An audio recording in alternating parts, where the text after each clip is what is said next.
The town didn't go back to normal right away. It tried to. People swept the streets, reopened shops, and laughed a little louder than usual, like laughter itself might keep the fog from returning. But things were different now, because everyone remembered the night a small orange stray cat had walked out of the darkness and led them through it. Whiskers noticed the change immediately. Before, he had always moved around people, now people moved around him. Doors stayed open a little longer. Bowls of water appeared where they hadn't before. Someone even placed a small blanket near the bakery wall, neatly folded, like it was waiting for permission to be used.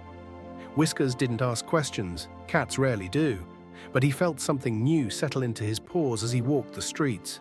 Weight, not the heavy kind, the important kind. The town watched him now, not in a loud way, in a quiet, hopeful way. And that made Whiskers uncomfortable.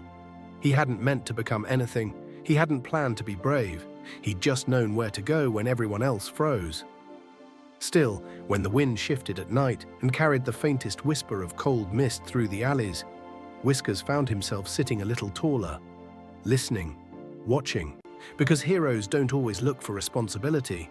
Sometimes responsibility finds them. One afternoon, a child followed Whiskers through the square, not close enough to scare him, not far enough to leave. When Whiskers stopped, the child stopped too. "Are you going to save us again?" the child asked. Whiskers blinked. He had no answer for that. That night, Whiskers climbed to the edge of town where the stones met the fields and the fields met the unknown. The fog was gone, but the memory of it lingered like a story that hadn't quite finished being told. For the first time, Whiskers wondered something he never had before.